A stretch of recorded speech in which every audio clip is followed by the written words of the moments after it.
Hello everyone, I Preeti Bera, studying at Army Institute of Education, is going to deliver a lesson in mathematics. But before we start our lesson, look at this scenario. What do you see here? A wall of height 4 meters and ground which is covered by these bushes up to 3 meters. Now, if I give you the task of constructing a ladder which leans on the wall like this, how will you decide the length of the ladder using these two details, 4 meters and 3 meters? If you look at this carefully, you will see that the ladder forms a right angle triangle here, where 4 meters is the altitude or the height of the triangle and 3 meters is the base. And the third side of the right angle triangle here, which is opposite to the 90-degree, is called the hypotenuse. Now, in the right angle triangle, we have a relation that connects its three sides, that is the height, base and the hypotenuse. And the relation is given by, yes, very good, Pythagoras theorem. So, this is our Pythagoras theorem. Let's explore this theorem today. This is the Pythagoras theorem. So, we can actually see a picture of a Greek mathematician here, after which this theorem has been named. This theorem was actually discovered way before it was named as Pythagoras theorem. Okay. But the Pythagoras was the one who actually proved this theorem. So let us read what the statement says. It says that in a right angle triangle, so you see that it is very particular that the Pythagoras theorem is applicable only in the right angle triangle, and then the square of the hypotenuse side is equal to the sum of the squares of the other two sides. Alright. So let us just try to feel what does this statement says. So to understand that, we have a model here. So what can you see here? We have a right angle triangle here, okay? And on the sides of the right angle triangle, we have constructed three squares. Two small squares and the third one is the bigger one, right? And we have a moving material here, okay? Now this moving material, it actually represents the area of the square. You see, I have filled the moving material in these two squares to represent the area of these two squares, okay? Now, observe it. When I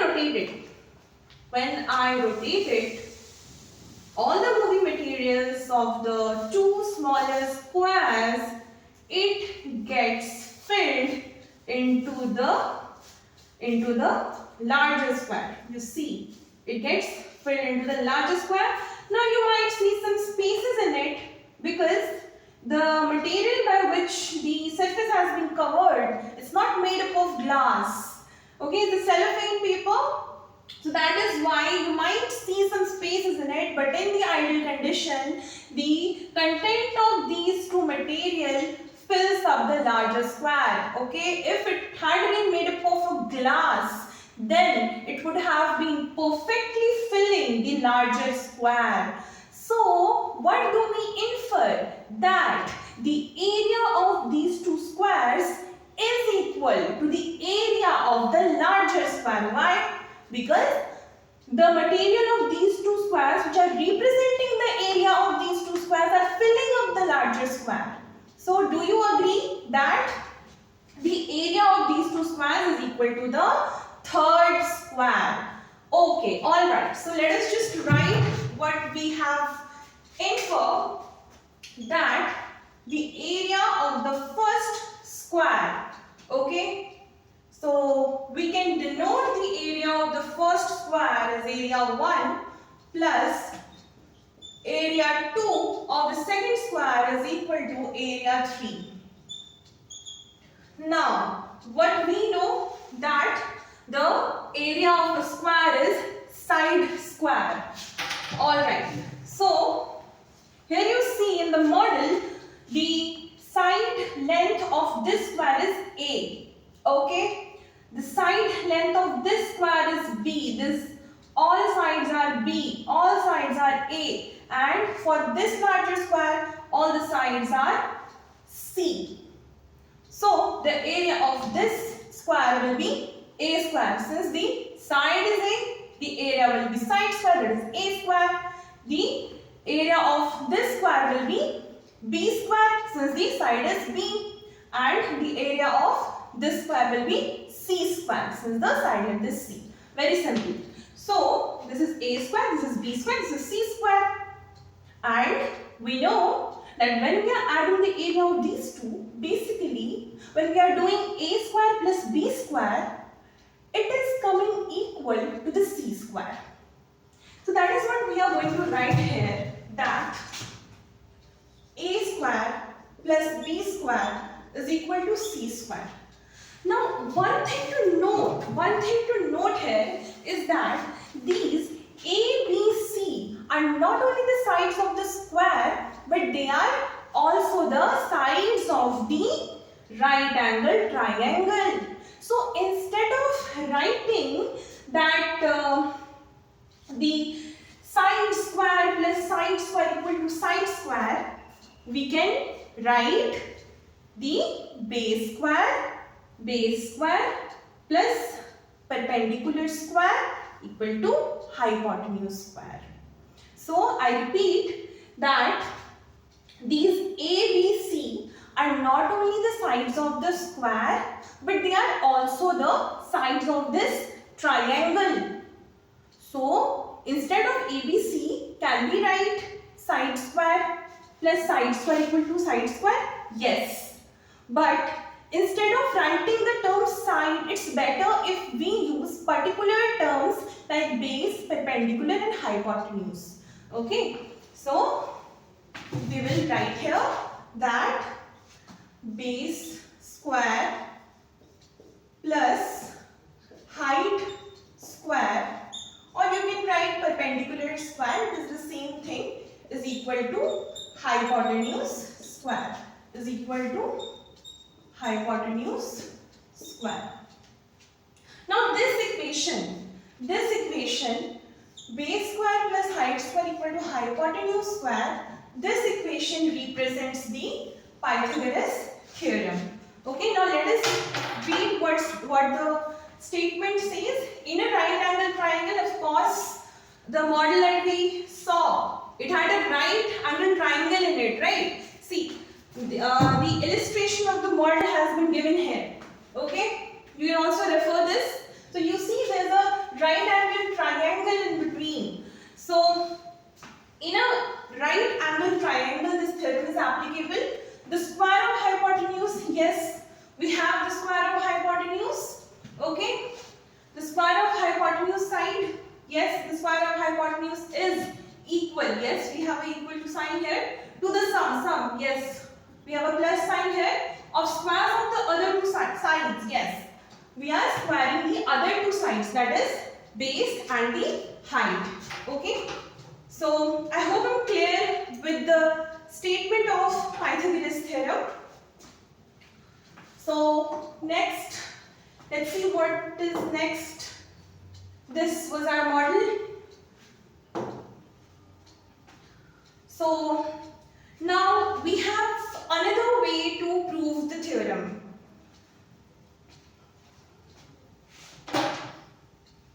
It's taking some time to load. Okay, so here we have. This is the another way to prove the theorem. The concept is same actually. See, we have three squares here, and the second square has been divided into the triangles, 4 triangles. If I slide this, you see the portions are moving to fill up the third square, and you see I totally transferred the portions of the second square to the third, and finally the empty by the first square. ठीक है? Okay? I hope I'm clear. Let us try it again. We have 3 squares here. 1, 2, 3. Second square has been divided into portions, and if I slide it, the portions are transferring to the third one, and the last one will be, last empty space is filling up by the square, the first square. So these portions, they actually represent the area of these squares, and by this also we can conclude how the sum of the areas of these two squares is equal to the area of the third square. You can also drag this. When you drag this, you see that always the bigger square is getting divided into portions, and those portions will be, for example, I have this. Now if I slide it, all the portions are going to get transferred to the third square to prove the Pythagoras theorem, which says that the sum of two squares is equal to the third square. No, this is not the exact statement. This is how we are originating the real statement. Now, see, if I put the side lengths in it,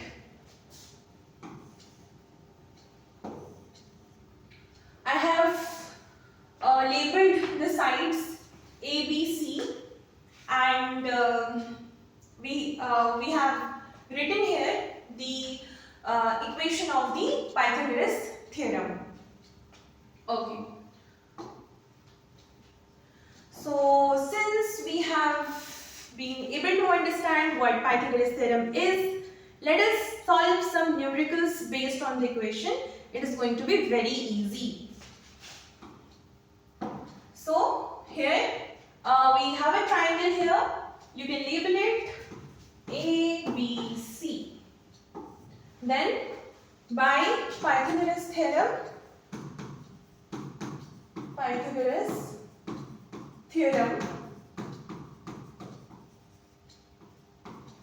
you can write AB square plus BC square is equal to CA square. Alright, B square plus perpendicular square is equal to hypotenuse square. Just put the value. The value of AB is 6. You put a square here. The value of BC is 8. You put a square here. And CA is X. So don't forget to put a square here. Next, square of 6. 6 is 36. 8 square means 8 into 8. It's 64. We'll put X square here. When you plus them, you get 100 is equal to X square, and then you see I have 100 here, and to remove the square, when the square comes on the other side of the equals to sign, it becomes a square root. Okay? Then instead of 100, I can write 10 into 10. Now you make a pair, okay, 10 into 10. You have to take it out of the square root. You have to consider 210 as 1. Let me write it clearly, okay. If it is getting congested here, I'm writing the same thing above, okay. So yes. Okay, from here to here, I'm writing. So we have X equal to 100, and there was a square here, right? There was a square here. But to remove the square from here, we take it on the other side of the equals to sign, and the square becomes square root. Now how to find the square root of 100? See, 100 you can write 10 into 10.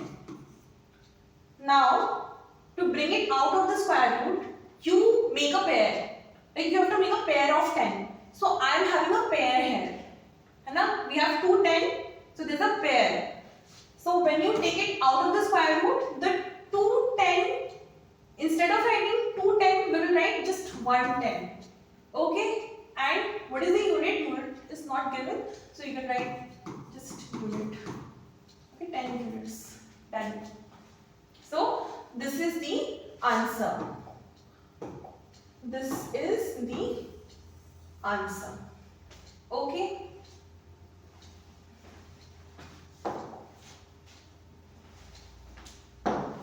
Alright, so this is another problem. Let's study what it's saying. A swimmer starts at a point on the shore and swims 5 meters due east. Then the swimmer turns and swims 12 meters towards north. What is the shortest distance for the swimmer to return to the starting point, to the nearest meter? Okay, these are the two measurements which are given. So, a swimmer, it starts at a point, okay, swims 5 meters due east, okay, 5,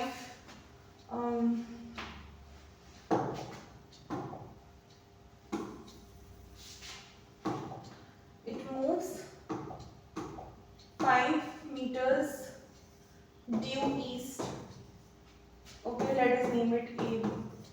Then the swimmer turns and swims 12 meters due north.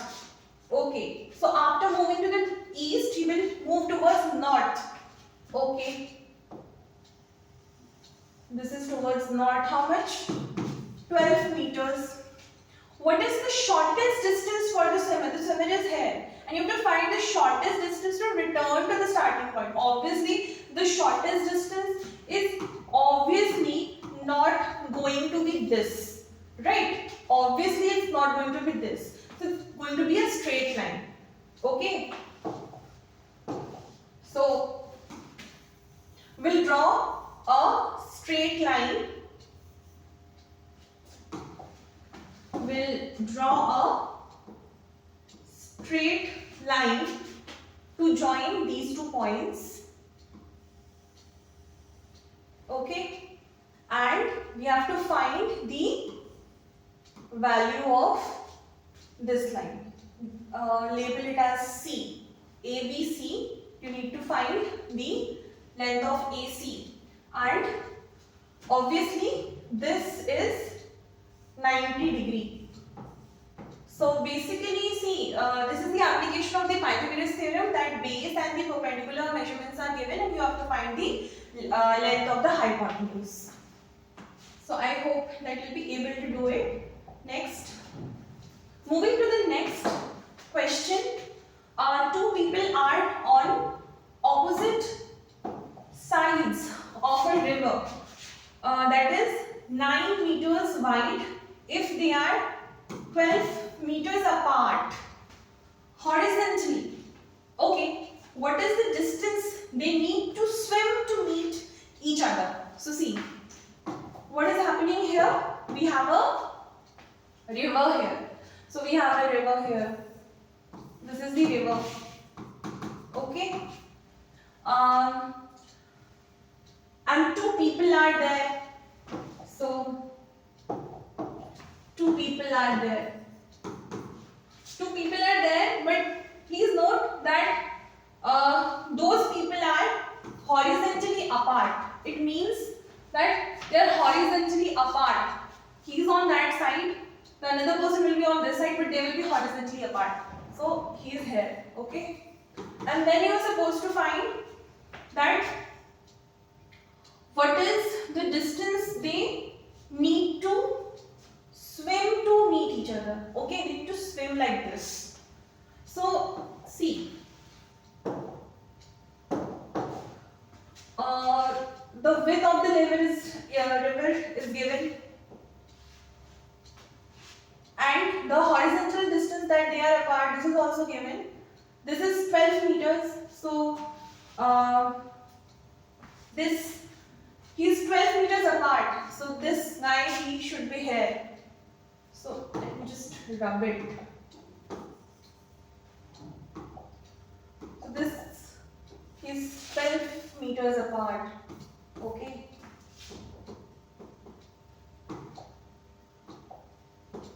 He is 12 meters apart. So 12 meters and this is 9 meter. 9 meters apart. Alright. So next you need to find the distance that he needs to swim from here. Here's the guy, another guy, and how much you have to swim to reach here. So basically you need to find this length, this length, this length. You need to find this length. So this is again the application of Pythagoras theorem. This is the 90 degree. Okay. And by applying Pythagoras theorem, you can easily find the third side because you have the measurements of the base and the perpendicular. Moving next, we have a worksheet here, testing the knowledge. Fill in the blanks. In a right triangle, the square of the hypotenuse is equal to the sum of the squares of the other two, sides. If the base is 6 meters and the height is 8 meters, what will be hypotenuse? Yes, we have to apply Pythagoras theorem. This is base, this is height. You square them. So 6 square 36, 8 square 64. When you add them, you have 100.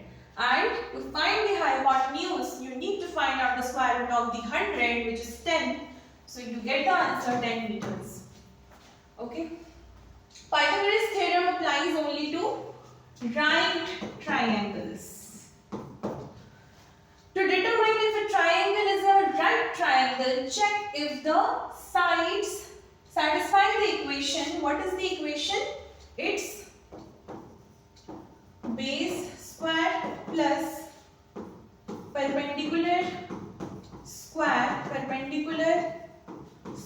is equal to hypotenuse square. So this is the equation that it needs to satisfy. To find the length of the diagonal of a square of side A, use the formula. Alright, so we have a square here and its length is given A. And there is a diagonal. We need to find it, the diagonal, okay, the length of the diagonal. Again, the application of Pythagoras theorem because we have a 90 degree here. Okay, so what you do, you basically square both base and perpendicular. You square them, okay, then you add them, then you will have the diagonal square. Alright, we know that, right? Base square plus perpendicular square is equal to hypotenuse square, and the hypotenuse is the diagonal here, so diagonal square. So this implies a square plus a square. A square plus a square is 2a square.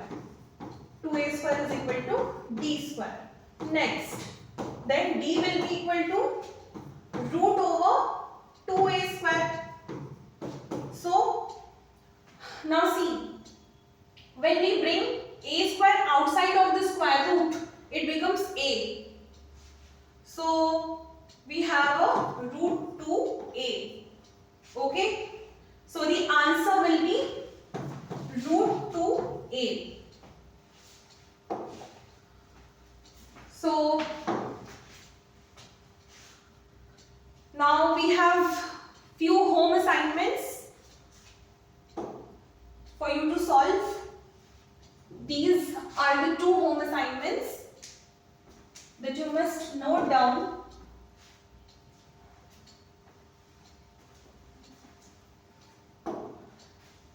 Okay. So what we have learned in today's class is the Pythagoras theorem. We have also visualized the proof of the Pythagoras theorem and its application. Thank you for watching the video.